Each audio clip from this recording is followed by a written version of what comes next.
The world today is loud. Deadlines chase us. News floods in. And change never stops knocking. In the middle of all this noise, finding peace can feel impossible. But what if peace wasn't something to find? What if it was something to return to? You see, the calm you're looking for isn't out there in the world. It's inside you. It's not about escaping life or silencing the chaos around you. It's about building a mind so steady, so rooted, that no storm can shake it. Buddhist wisdom has gently whispered this truth for over 2,500 years, that no matter what life throws your way, you can remain still. You can remain free. In this video, we'll explore 16 timeless principles from Buddhist teachings, not to give you new beliefs, but to offer tools that help you breathe deeper, react less, and live with a heart that is soft, yet unshakable. These aren't lofty ideas. They're gentle steps that you can take today. So, take a breath. Come back to yourself. Let's walk this journey inward together. Principles 1. Everything is impermanent. Close your eyes for a moment. Think of something you once loved. Maybe it was a place, a person, a season of your life. Now ask yourself, where is it now? The truth is, everything changes. Everything. The people we love, our bodies, our careers, even our emotions, they all move like clouds across the sky. When pain visits, it feels like it will stay forever. When joy arrives, we wish it could last just a little longer. But nothing remains. Buddha once said, "All conditioned things are impermanent." When one sees this with wisdom, one turns away from suffering. Impermanence isn't meant to scare us. It's here to teach us how to live, not by clinging, but by flowing, like a river that doesn't hold the water, but lets it pass. We too can learn to loosen our grip, because the tighter we hold on to things, the more pain we feel when they change. But when we accept impermanence, we stop fighting life. We begin to breathe with it. And in that breath, there's peace. Principles 2. Desire is the root of suffering. Have you ever noticed how often we say, "I'll be happy when I get that job, when they understand me, when life finally goes my way"? But here's the quiet truth. Even when those things come, the mind finds something else to chase. Desire whispers in so many forms. More money, more comfort, more control. And when life doesn't meet those expectations, we suffer. Not because life is cruel, but because we resist what is. Buddha taught, craving is the root of suffering. And he wasn't judging us. He was showing us the trap. Imagine holding a rope, pulling harder and harder, but the other end isn't moving. The rope burns your hand, but still, you don't let go. That's what desire does. It tightens. It burns. It blinds. But imagine, what if you slowly opened your hand? What if you found a moment, right now, that was enough? No reaching, no fixing, just breathing and being. In that space, restlessness dissolves and peace begins to rise. Quietly, naturally, desire will visit again, but you'll know you don't have to answer every craving. You are already enough. Principles 3. Practice mindfulness. Where is your mind right now? Is it still carrying yesterday's weight? Or rushing ahead to tomorrow's worries? The truth is, most of us aren't really here. We're lost in thoughts, regrets, plans, fears, distractions. But peace doesn't live in the past, and it doesn't wait in the future. It only lives here, in this breath, in this moment. That's the power of mindfulness. Mindfulness isn't about controlling your thoughts. It's about becoming aware of them, gently, without judgment, like watching clouds drift through the sky. You don't grab them. You just let them pass. So try this. Pause. Take a slow breath. Feel your feet on the ground. Listen to the sound around you. That small act of truly being present is a doorway back to yourself. And from that space, you begin to see clearly. You begin to respond instead of react. You become the calm in the storm, not because the world got quieter, but because your mind did. Buddha once said, "Mindfulness is the path to the deathless." It's the practice of being fully alive, one breath at a time. You don't need a mountain or a temple. Just this moment. Just this breath. Principles 4. Non-attachment. What if the pain you feel isn't just from what you lost, but from how tightly you were holding on? We often confuse love with attachment. We think letting go means we stop caring.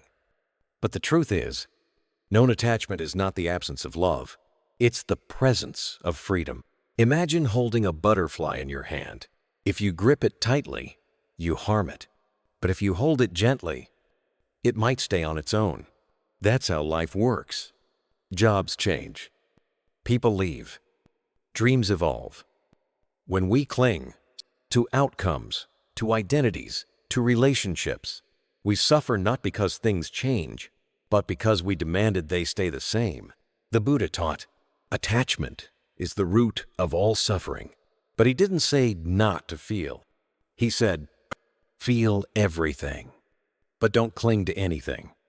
Practice loving deeply without needing to possess. Work with passion without needing to control every result. That's not attachment. It doesn't make you cold. It makes you peaceful. It makes you present. You begin to trust that what is meant for you will stay or return, not because you forced it, but because you released it with love. And in that soft surrender, you finally breathe. Principles 5. Respond. Don't react. Someone cuts you off in traffic. A loved one says something sharp. An email brings bad news. What happens next? Most of us react fast, automatic, fueled by emotion, anger, fear, defensiveness. But Buddhism teaches us this powerful truth. Between stimulus and response, there is a space. And in that space lives your freedom. You don't have to fight every fire. You don't have to answer every insult. You can pause, breathe, and choose your response.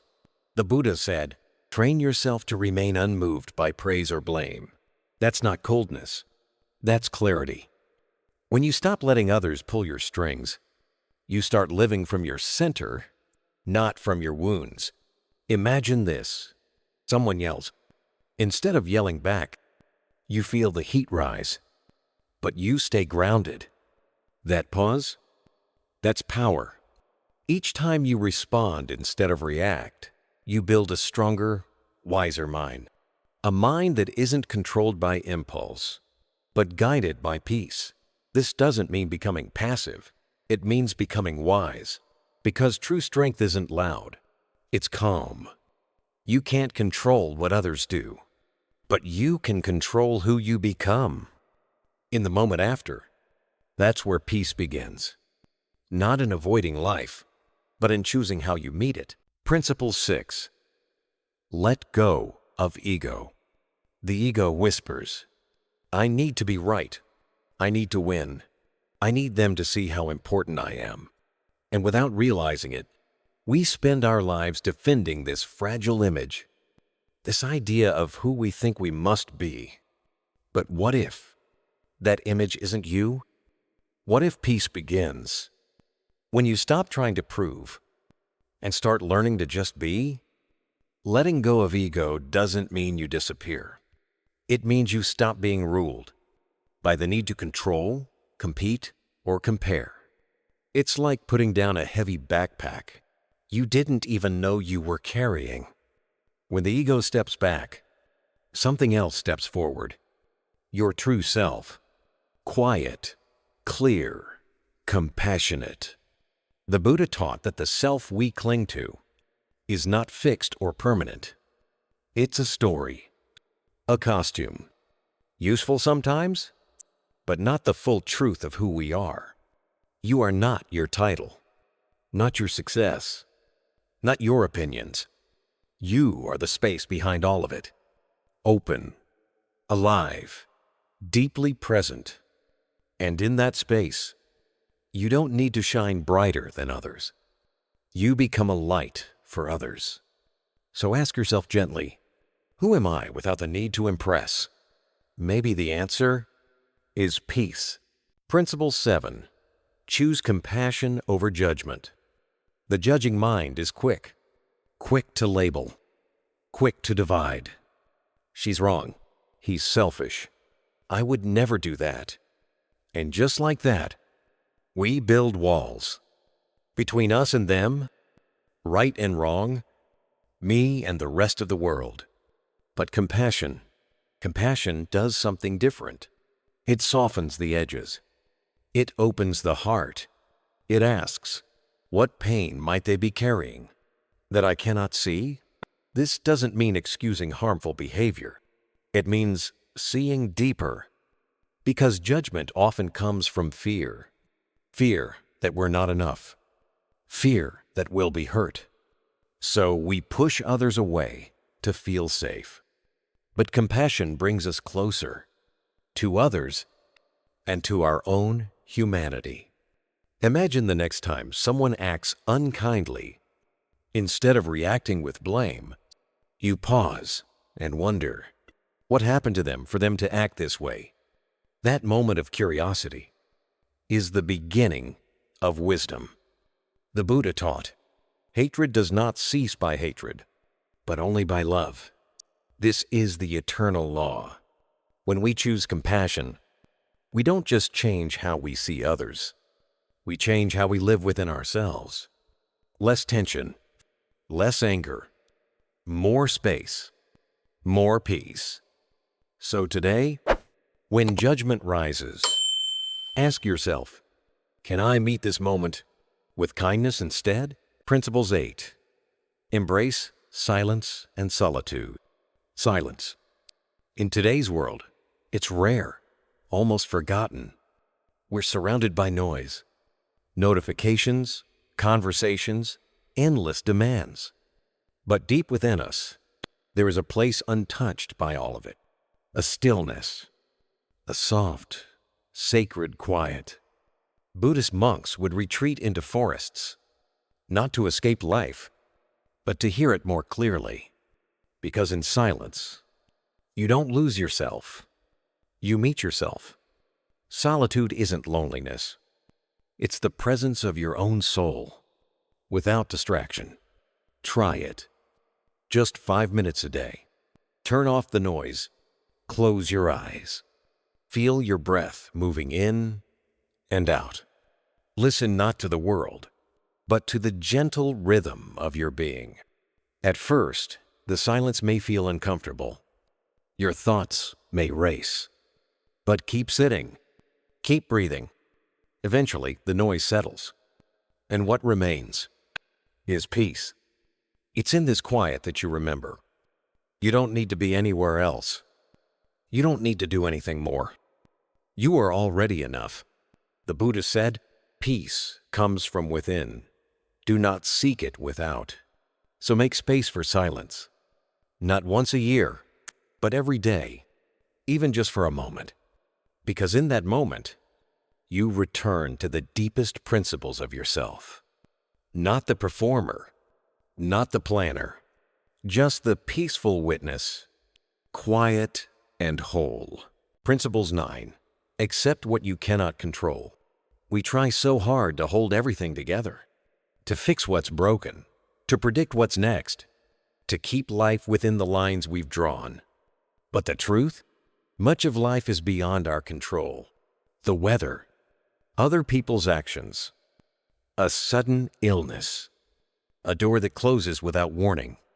And when we fight these things, when we resist what is, we suffer twice, once from the pain itself, and again from our refusal to accept it.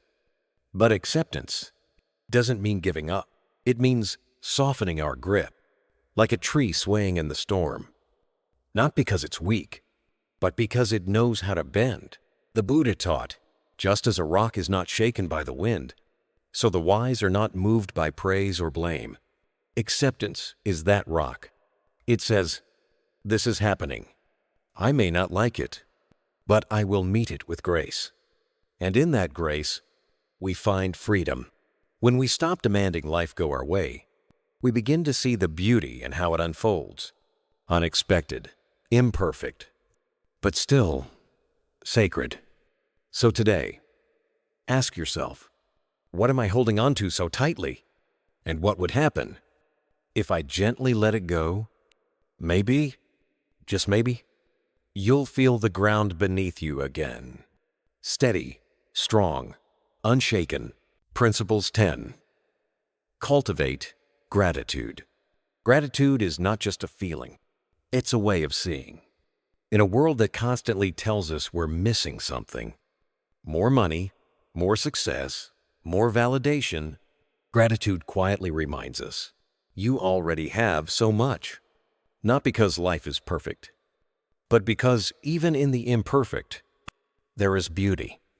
The breath you're taking right now, the warmth of sunlight through a window, the kind word from a stranger, the lessons in your pain.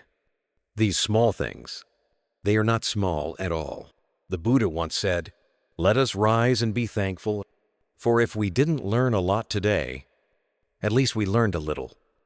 And if we didn't learn a little, at least we didn't get sick. And if we did get sick, at least we didn't die. So let us all be thankful. Gratitude shifts your focus from what's missing to what's already here. It calms the mind, softens the heart, and roots you deeply in the now. Try this simple practice. Each night, name 3 things you're grateful for. Write them down. Whisper them to yourself. Feel them. Because a grateful heart doesn't chase peace, it radiates it. When you live with gratitude, you stop needing life to be perfect, and you start seeing it as precious, exactly as it is. Right now, Principles 11. Right speech. Words are not just sounds. They are seeds. Every sentence we speak, whether harsh or kind, true or false, takes root somewhere, in a heart, in a relationship, in the world. The Buddha taught right speech. As one of the Eightfold Path's core principles, he asked, is it true? Is it necessary? Is it kind? Simple questions, but powerful guides, because words can build bridges or burn them. They can lift someone from despair or sink them deeper into it. Think of a time when someone spoke gently to you, with honesty, with care. Do you remember how that felt? It lingers. It heals. Now think of the opposite. Words that cut, that judged, that shamed. They leave marks too. Right speech doesn't mean silence. It means intention. It's pausing before speaking, choosing clarity over gossip, truth over flattery, kindness over ego. It's speaking to understand, not just to win. And sometimes, right speech means saying nothing at all, letting silence speak love where words might wound. When you practice this, you don't just protect others, you protect your own peace. Because when your words carry honesty and compassion, your heart stays lighter, your presence becomes a refuge, and your voice becomes an instrument of calm in a noisy world. Speak wisely. Speak kindly. Speak with peace. Principles 12. Right action. Every action we take leaves a trace, not just in the world around us, but in the quiet corners of our own heart. Right action in Buddhism isn't about being perfect. It's about being conscious, about asking, does this choice bring harm or healing? Does it come from love or fear? We often think of morality as a list of rules, but in truth, it's a practice of awareness, because how you move through life matters.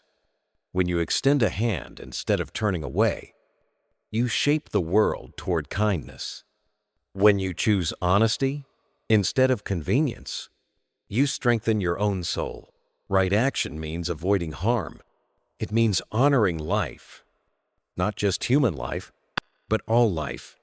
It means walking lightly, buying mindfully, treating others not as obstacles or means, but as beings, just like you, longing to be seen, heard, safe.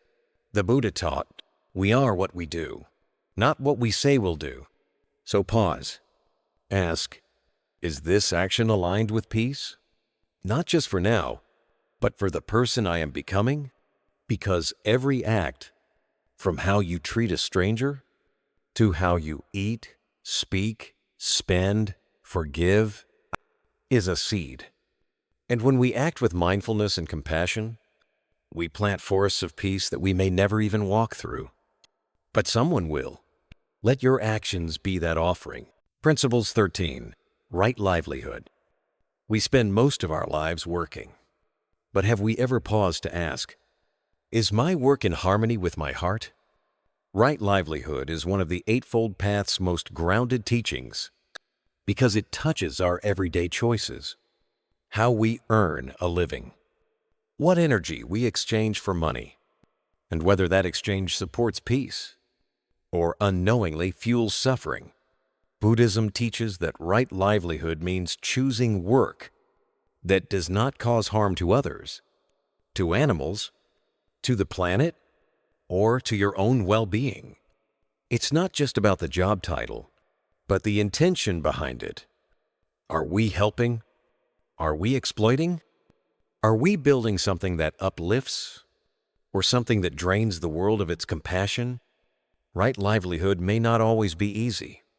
Sometimes the most ethical path feels like the narrow one. But peace doesn't grow from comfort. It grows from courage. Even small shifts matter. Choosing companies that respect life, creating something that brings beauty or relief, walking away from roles that pull us further from who we truly are. Because when your work aligns with your values, you don't just make money, you make meaning. And when you work with heart, your energy becomes a gift. Your career becomes principles of your spiritual path. Work doesn't have to be a burden. It can be a blessing, not just to you, but to all beings you silently touch. Principles 14. Right effort. There's a quiet kind of strength, the kind that doesn't force or rush, but gently returns, again and again. That is right effort. In a world that praises hustle and pressure, Buddhism offers a different rhythm, not about pushing harder, but about flowing smarter. Right effort means tending the garden of your mind, watering wholesome thoughts, removing the weeds of greed, anger, and delusion. Not with violence, but with care, patience, and consistency. It's not about being perfect every moment. It's about recognizing when you've wandered and coming home without shame. Ask yourself, am I fueling habits that drain my peace? Or am I nurturing what brings me clarity, love, and freedom? Right effort is a balance between striving too much and giving up too soon. It's waking up to the power of small daily actions. A few minutes of mindfulness, a gentle word instead of a harsh one, the courage to sit with discomfort instead of distracting from it. These moments, they add up. The Buddha taught, just as rain fills a jar drop by drop, so the wise fill themselves with good. That's right effort, not a sprint, but a quiet, steady walk toward awakening. You don't need to be perfect. You just need to keep going. Gently, honestly, and with heart. Principles 15. Right mindfulness. Right now, can you feel the breath entering your body? Can you hear the subtle sounds around you? Can you notice that you are here? That is the doorway to right mindfulness. In the Buddhist path, mindfulness isn't just a technique. It's a way of living fully, awake, and present. Right. Mindfulness means paying deep attention to what is happening inside and outside of us without judgment, without clinging, without running away. It's like watching clouds move across the sky. You don't hold on to them. You don't push them away. You just notice and let them pass. Your thoughts, your feelings, your sensations, they come and go. But the awareness that sees them, that's where your peace lives. Mindfulness brings you home, to your body, to your breath, to this moment, the only place where life truly happens. And when we live here, not in regrets of the past or fears of the future, we touch life more deeply. We taste food more fully. We listen with more care. We walk with more peace. The Buddha said, mindfulness is the path to the deathless. Heedlessness is the path to death. So slow down, take one breath, and truly feel it. That's all it takes to begin again. In this simple awareness, you discover the quiet power of now, and it changes everything. Principle 16. Right concentration. In a world of constant distractions, right concentration is an act of quiet rebellion. It means choosing depth over noise, stillness over stimulation, presence over multitasking. Right concentration is more than focus. It's the art of resting your mind fully on one single object, with care, with calm, with love. In Buddhism, this often means focusing on the breath, not to escape life, but to enter it more deeply. Imagine your awareness like a candle flame. When the wind of distraction blows, it flickers. But when protected, it glows steady and bright. Right concentration invites you into this glow, into a state of stillness where clarity blossoms, where thoughts settle and the heart opens. And in that deep stillness, something beautiful happens. You begin to see clearly, not just the world, but yourself. The Buddha described this as entering a state of one-pointedness, a mind gathered, undistracted, and serene. And from that place, wisdom grows. So even just a few minutes a day, sitting, breathing, letting thoughts pass like clouds, can change the shape of your entire day. You don't have to force it. Just return to the breath, again and again. Because peace isn't something you chase. It's something you settle into. That is the gift of right concentration. Conclusion. Coming home to stillness, the true strength within. Life will never stop changing. Waves will rise, winds will shift, and sometimes the world may feel like it's spinning too fast. But here's the quiet truth.